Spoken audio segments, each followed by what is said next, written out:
Metal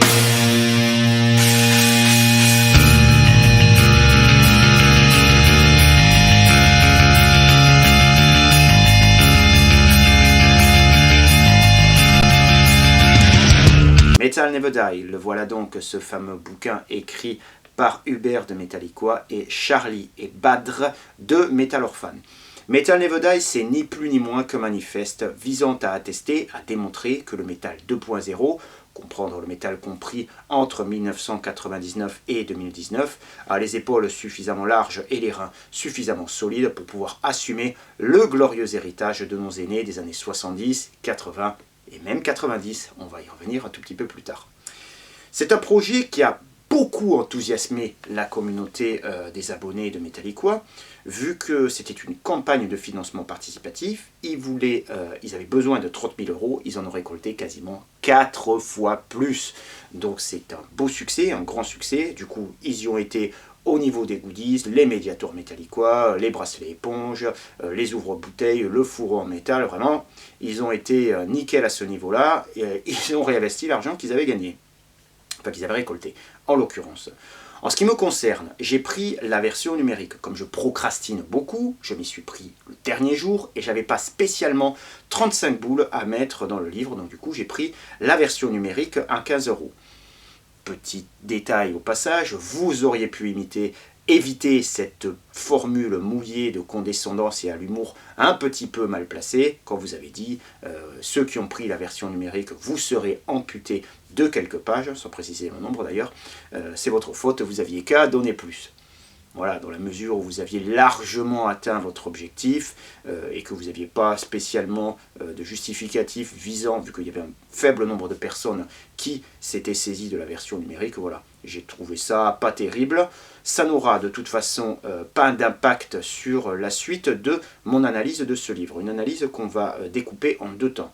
La première partie qui va vraiment être centrée autour de l'analyse du fond, de la forme, des groupes qui ont été sélectionnés, des groupes qui ont été choisis. La deuxième partie sera un petit peu plus critique et elle portera en particulier sur un point qui m'a particulièrement étonné et qui m'a particulièrement chiffonné. Il y a beaucoup de choses à dire, je pense qu'elle va être un poil plus longue que les vidéos précédentes. Soyez les bienvenus dans ce nouvel épisode de Read Them All consacré à Metal Never Die. Pas le temps de niaiser. Qu'est-ce que tu penses de la musique? La musique est incroyable, ça me fait bouger en tabarnak là. Donc, première partie, analyse du fond et de la forme du livre. Donc, je me suis renseigné auprès de personnes qui avaient la version papier. Je salue d'ailleurs Aristide au passage de la chaîne Reset Metal. Allez checker, c'est de la super bonne cam. Tous ces gens-là attestent de la grande qualité de l'objet. Belle qualité de l'objet, belle qualité de papier, les photos sont sublimes. On le voit d'ailleurs dans la version numérique, hein.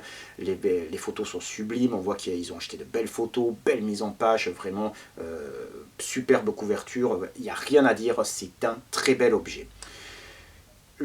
C'est chapitré en fonction des styles qui sont abordés. Donc tu vas avoir le trash, le rock'n'roll high energy, le stoner et le sludge, le power sympho, le prog, les inclassables, le métal du monde, etc.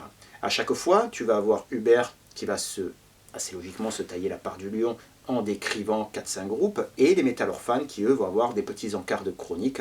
Donc il faut qu'ils soient extrêmement directs, extrêmement précis dans ce qu'ils ont à dire. Donc du coup, contrairement à Hubert, qui lui a davantage de place et donc a davantage de loisir de pouvoir s'exprimer et de pouvoir expliquer pourquoi il a choisi tel groupe et tel groupe.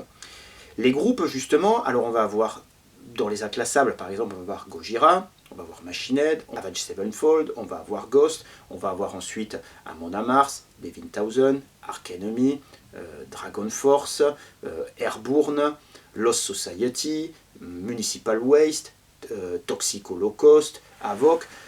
Bref, pour ne citer que cela, vous voyez un petit peu le style. C'est quand même des groupes qui sont connus, voire très connus.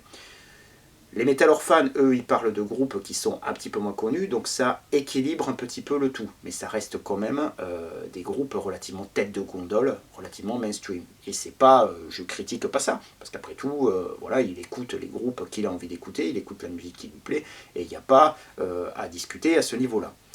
Au niveau du style, On voit que Hubert, il a travaillé, retravaillé ses écrits, varié son vocabulaire et essayé d'éviter les répétitions, les formules éculées trop souvent employées par les chroniqueurs de tout poil.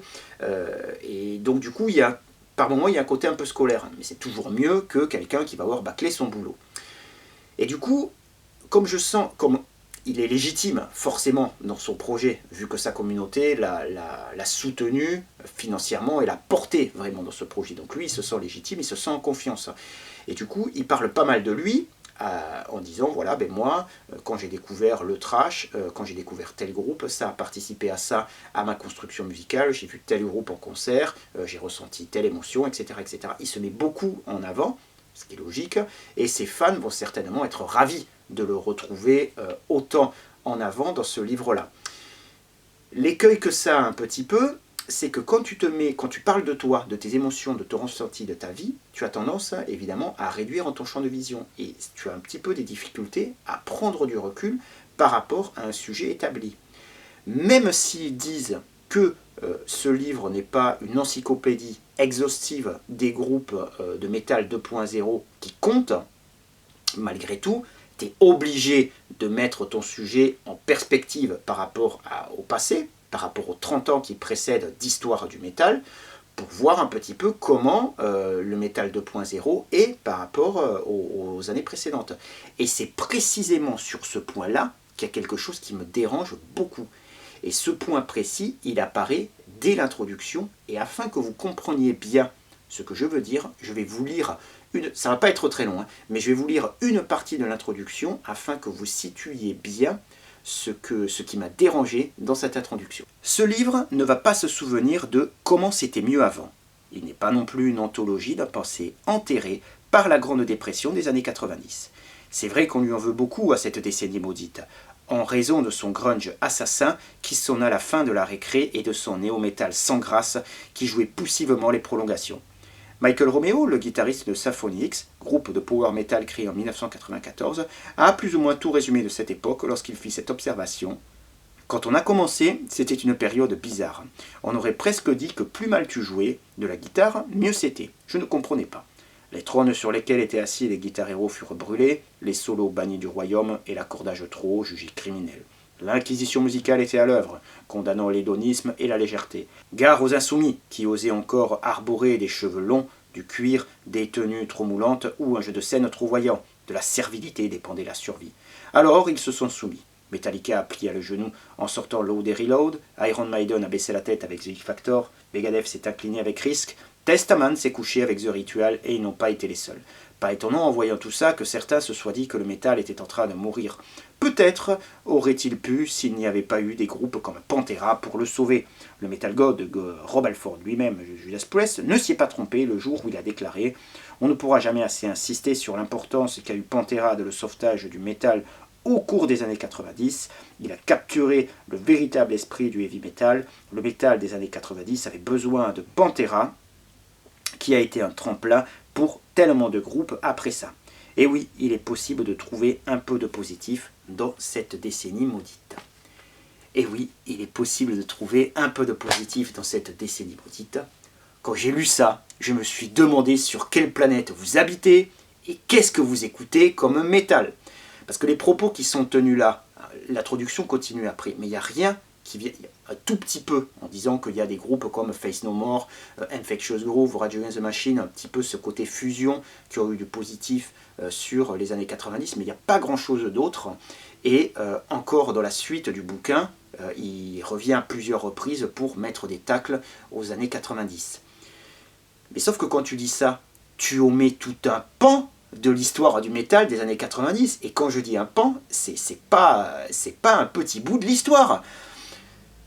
Est-ce qu'il y a besoin de rappeler le nombre de groupes, le nombre d'albums absolument incroyables qui sont sortis dans les années 90 et qui ont eu une importance absolument indiscutable, phénoménale pour le métal 2.0 ? Enfin, visiblement, il y a besoin de le rappeler, oui. Vous parlez au départ de la naissance du death metal à la fin des années 80. C'est vrai, personne ne le conteste, le death metal Possessed avec naissance du death metal avec Possessed et avec Seven Churches, et évidemment Death également avec Scream Bloody Gore, avec Leprosy, Onslaught avec Power From Hell, et puis il y a beaucoup d'autres groupes comme ça.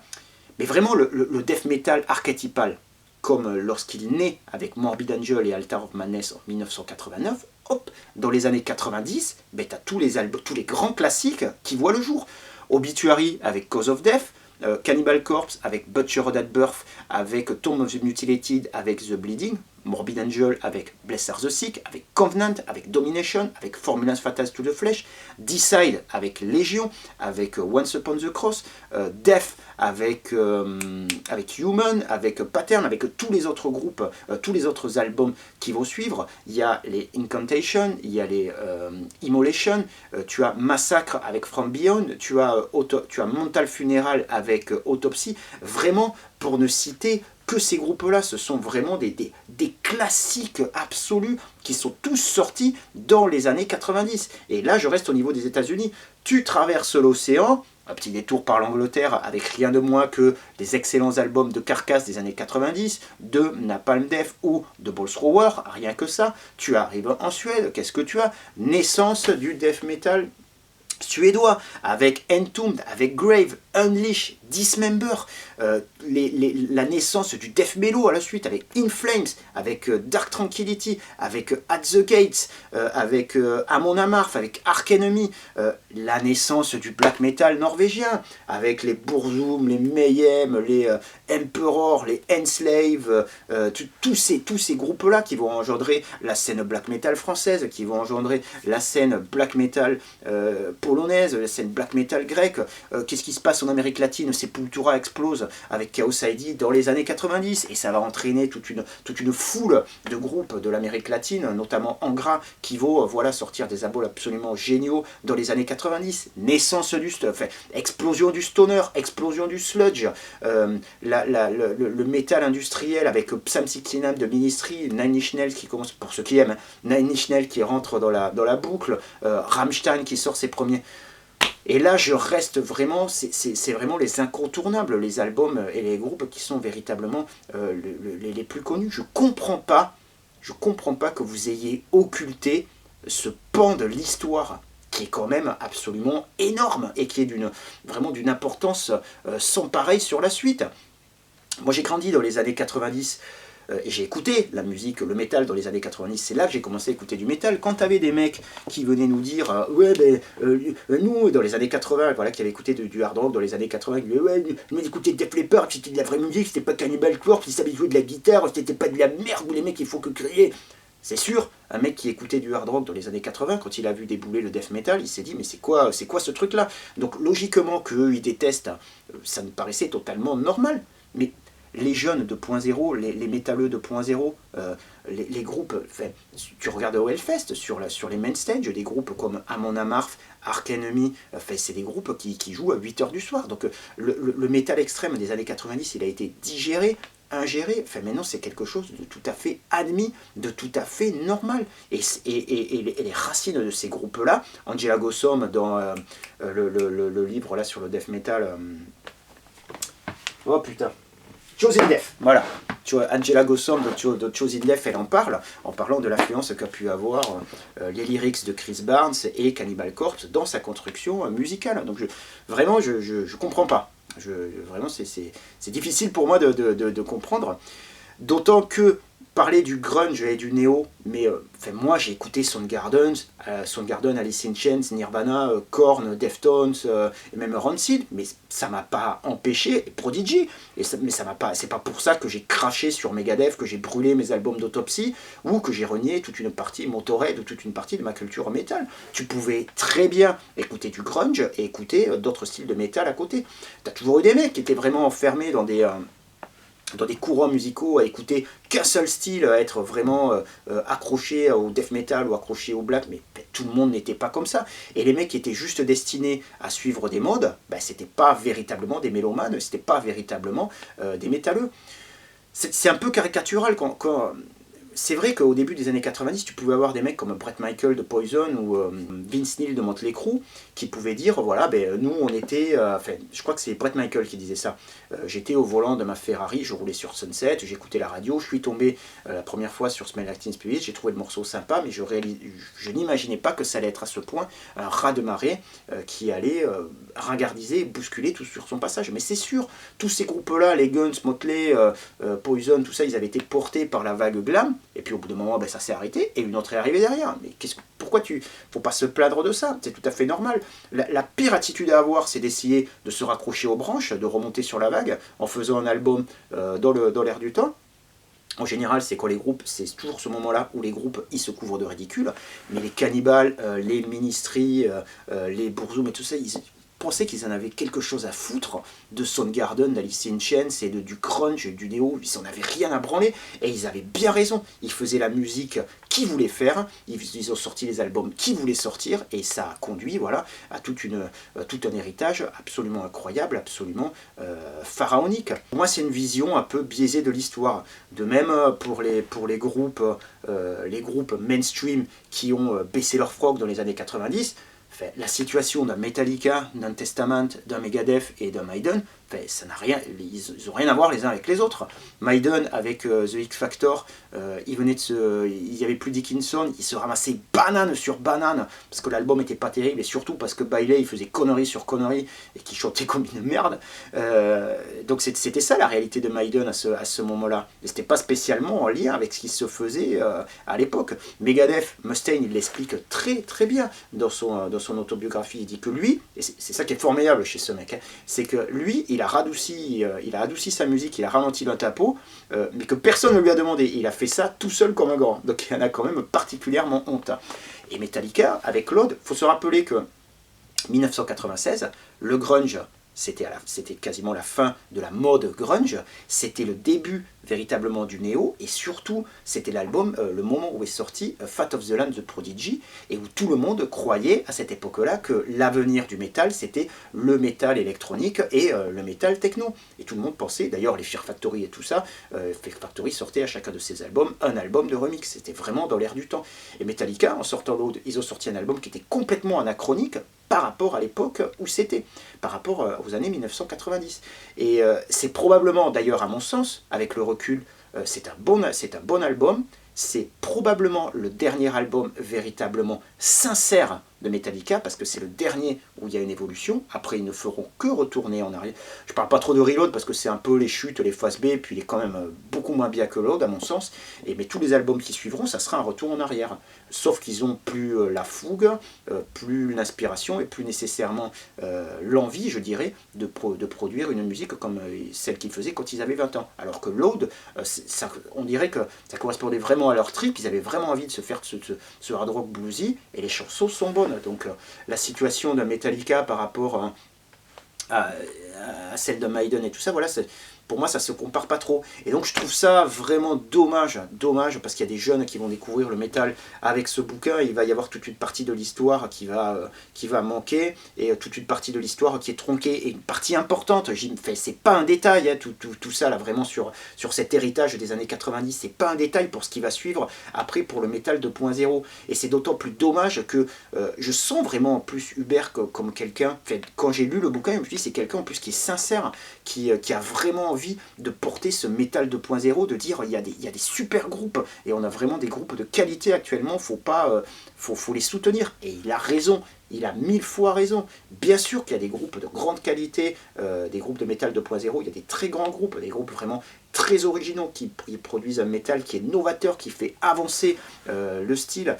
Mais pour moi, le mettre presque en compétition, c'est pas dit clairement, mais on sent un peu ce truc en compétition par rapport à ce qui se faisait avant. On en veut à cette décennie maudite, ou alors carrément l'héritage pharaonique d'un Black Sabbath ou d'un Slayer ou d'un CDC. On est là, on est jeune, on a la fougue, on aura toujours plus la fougue que tous ces mecs qui sont vraiment au pas de la maison de retraite, qui n'auront plus jamais la patate pour faire la musique comme ils la faisaient à 20 ans. Et nous, on est là, on représente, on est... Voilà, pour moi, je sais pas, pareil, j'ai du mal à saisir pour moi, l'héritage, le métalleux, il est obligé d'avoir un œil dans le rétro. Sinon, c'est trop con. Peut-être avec tous les trésors qu'il y a, tous les trésors musicaux qu'il y a dans le passé, tu es obligé d'avoir un œil dans le rétro.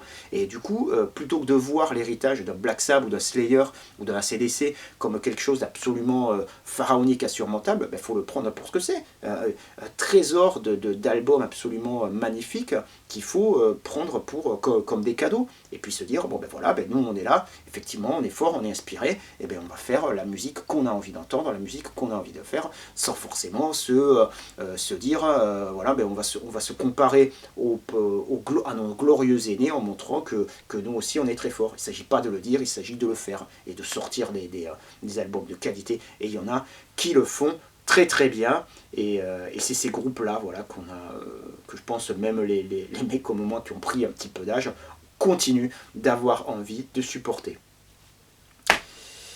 Je sais que c'est une vidéo qui est un petit peu différente de ce que je fais avec Rizemol habituellement, parce que jusqu'à présent, les livres dont j'ai traité, c'est toujours des livres que j'ai choisis. J'avais vraiment envie de parler de Metal Never Die, et donc j'en ai parlé avec sincérité. Je pense pas avoir été jamais un chroniqueur malveillant, ni en vidéo, ni dans ce que j'ai écrit, mais j'essaie quand même d'être sincère dans ce que je dis, dans ce que je ressens, et de garder toujours à l'esprit ce que je dis, la face caméra, je suis tout seul, je risque pas grand chose, mais de se dire, est-ce que j'aurai la capacité de pouvoir l'assumer face aux personnes en vrai? Bon, là, dans la mesure où tu dis les choses avec sincérité, je pense que oui. Pour choper ce bouquin, pas évident, parce que du coup, à moins qu'il y ait un jour une réédition, ce qui n'est pas complètement impossible parce qu'il avait eu un grand succès, il va vous falloir vous débrouiller avec les occasions quand les mecs voudront se débarrasser de leur bouquin-là, vous débrouiller un petit peu avec les occasions. Je sais qu'il y avait, notamment par rapport à la dernière émission, vu qu'on traitait du métal québécois et que j'avais été pas mal en lien avec des amateurs de métal québécois, que je salue d'ailleurs au passage, et qui me disaient, voilà, il y a ce bouquin qui sort en France, il est sympa. Bon, pour eux, ça va être un petit peu chaud de le choper, mais bon, il y aura peut-être un jour une réédition. En attendant, on se retrouve très vite pour un prochain épisode. Prenez bien soin de vous, prenez bien soin de vos proches, attention aux coups de matraque, et puis à très vite pour un nouvel épisode. Bye bye.